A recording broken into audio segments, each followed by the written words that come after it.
Título de la lección: Mayordomos después del Edén. Nuestro texto inicial se encuentra en Primera de Tesalonicenses capítulo 2, verso 4. Sino que según fuimos aprobados por Dios para que se nos confiase el Evangelio, así hablamos, no como para agradar a los hombres, sino a Dios, que prueba nuestros corazones. El primer trabajo de Adán y Eva implicaba mayordomía. Se les dio en el jardín del Edén y toda la creación, además, para cuidar, disfrutar y gobernar. Aunque no poseían nada de eso, eran administradores de lo que el Señor les había confiado.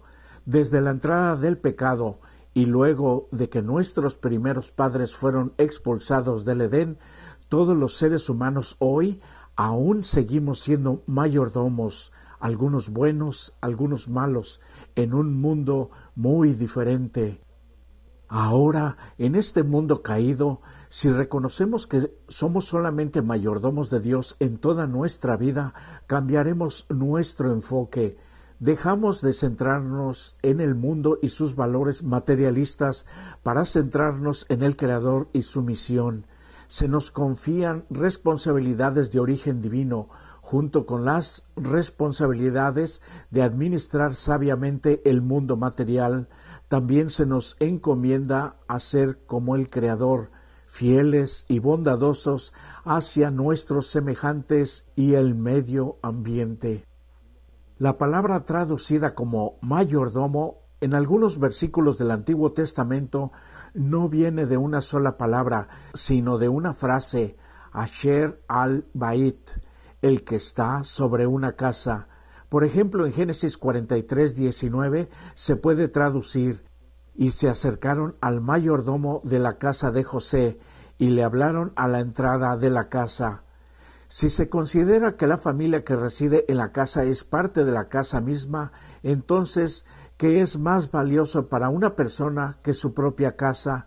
Por lo tanto, un mayordomo es alguien a quien se le confía algo muy valioso que, sin embargo, no le pertenece. En muchos aspectos, eso hace que la responsabilidad sea aún mayor de lo que sería si el mayordomo estuviera a cargo de sus propias posesiones. Por ejemplo, en Isaías capítulo 22, versos 14 al 18, vemos que Sebna fue nombrado mayordomo del rey Ezequías, al igual que lo nombraron tesorero. Ambos eran puestos de mucha autoridad y muy importantes, pero traicionó la confianza que le había sido dada. Por lo tanto, fue destituido. Un mayordomo se identifica con su señor al aceptar sus responsabilidades. Debe actuar en lugar de su señor y hacer lo que haría su señor si estuviera a cargo de la situación. Los intereses de su señor se convierten en los suyos. La posición de un mayordomo está revestida de dignidad porque su señor confía en él. Si en alguna cosa actúa egoístamente y se aprovecha de las ventajas obtenidas al negociar con los recursos de su señor, ha pervertido la confianza con que se lo ha investido. Al considerar cuidadosamente esto, podemos aprender mejor el importante concepto de que, en realidad, somos solo mayordomos de todo lo que poseemos en nuestra vida, incluyéndonos nuestro propio cuerpo. Las palabras básicas para mayordomo en el Nuevo Testamento son epítropos y oikonomos. Ambas palabras describen puestos que incorporan responsabilidades administrativas que el propietario le confía al mayordomo. En el Nuevo Testamento se expande el concepto más allá de la administración doméstica.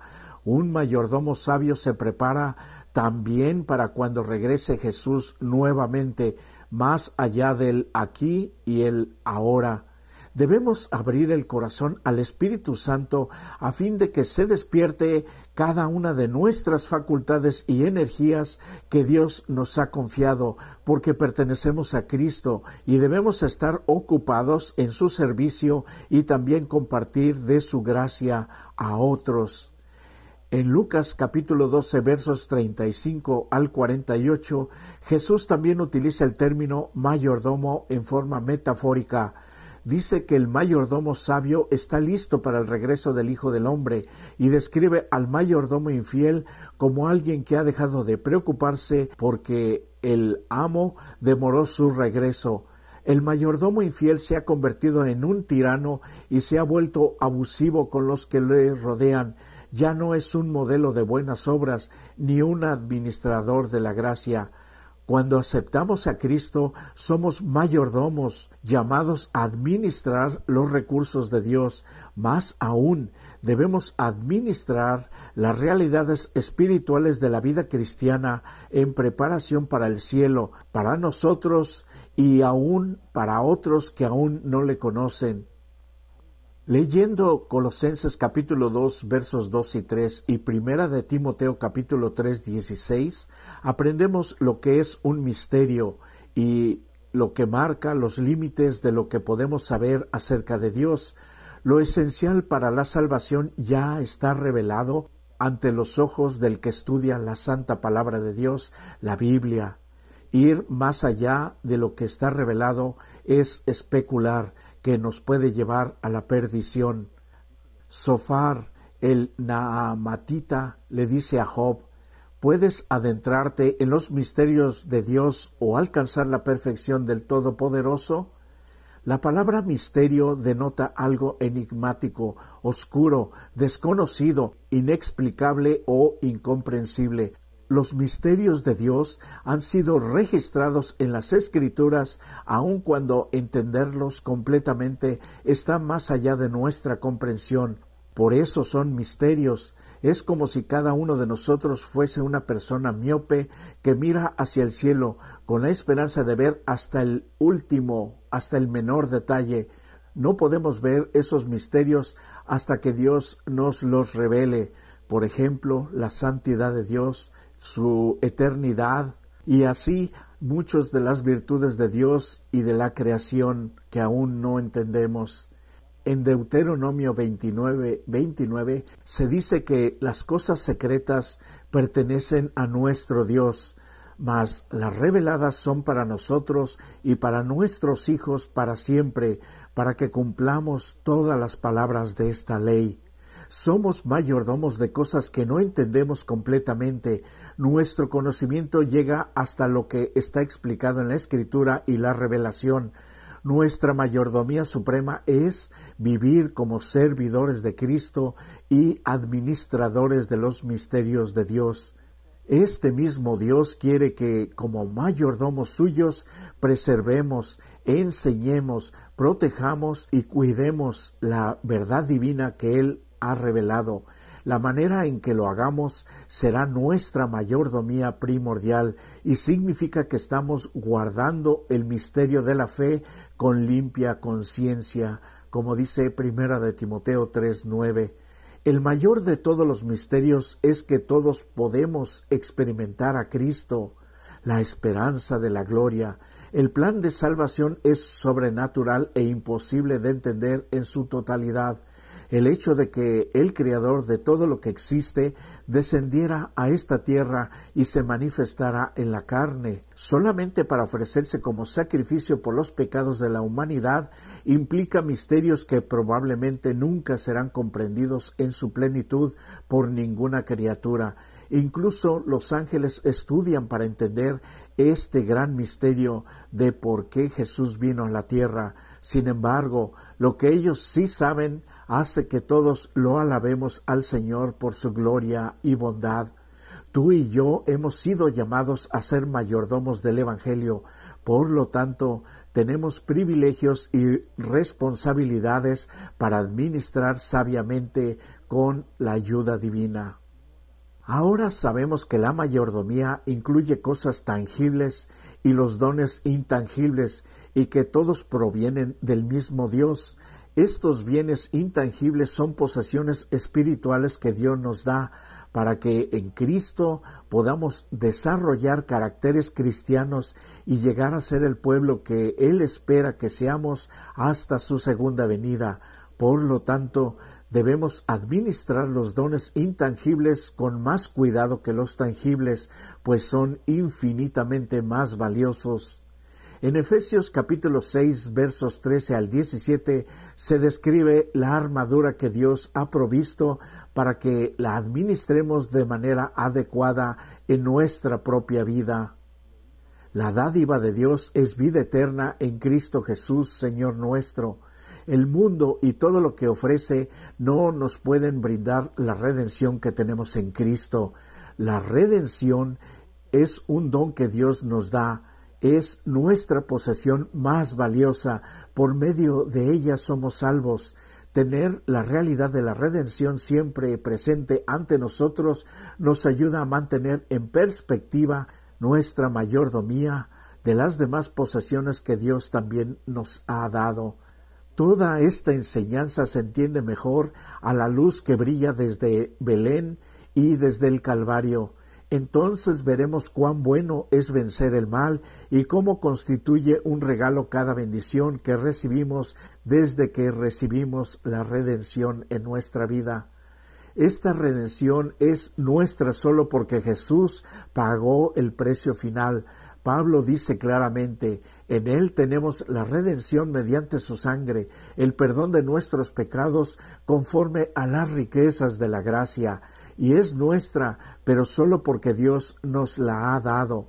Cuán importante entonces es que persistamos con toda la armadura de Dios para que el maligno no venga a quitárnosla, porque la única manera en que puede hacer esto es si se lo permitimos, y eso sucederá solo si no obedecemos lo que se nos revela en la palabra de Dios. Nuestra mayor protección es obedecer por la fe a aquella luz que nos ha sido dada. Los mayordomos sabios se definen por su disposición a aceptar y ejecutar el principio moral de la responsabilidad personal. La aceptación de la responsabilidad personal está compuesta por las decisiones que tomamos y por lo que hacemos, y reconoce la relación entre causa y efecto. La disposición a aceptar la responsabilidad personal es un rasgo clave que no se puede ignorar cuando definimos lo que es ser un mayordomo, porque los mayordomos buenos deben mostrar resolución al elegir de todo corazón lo que más le conviene al propietario, que es nuestro Dios. Por lo tanto, esa disposición es una decisión que define la relación que se espera que un administrador tenga con Dios. Asimismo, Dios desea colocar al hombre en una relación directa con Él.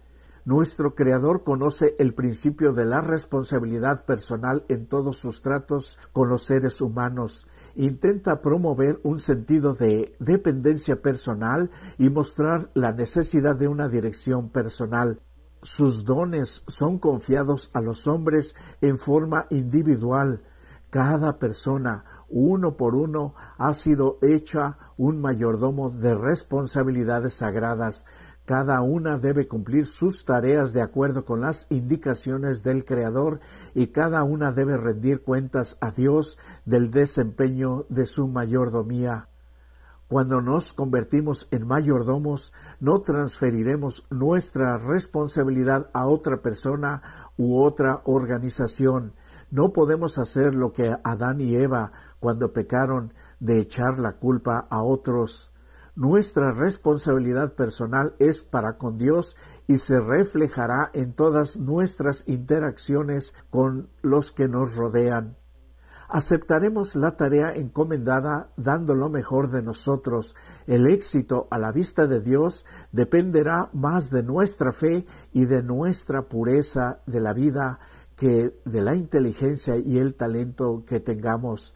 Dios quiere nuestra disposición, entonces Él nos capacita y nos ayuda a realizar toda nuestra obra con su maravillosa compañía. Los teólogos y los filósofos han debatido durante siglos la difícil cuestión del libre albedrío, pero la Biblia es clara. Nosotros como seres humanos tenemos libre albedrío y libertad de elección. La idea de ser juzgado por nuestros hechos no tiene sentido de otro modo. Por lo tanto, ciertamente tenemos la responsabilidad personal, por la gracia de Dios, de decidir realizar elecciones correctas en todo lo que hacemos, lo que incluye ser mayordomos fieles de todos los bienes de nuestro Maestro. El Nuevo Testamento toma ideas del Antiguo Testamento y las une con ideas, conceptos y palabras del siglo I después de Cristo, enriqueciendo y ampliando de esa manera la enseñanza bíblica sobre mayordomía. Todo esto de veras implica una gran responsabilidad para todos, cristianos o no, por el solo hecho de haber nacido en este planeta.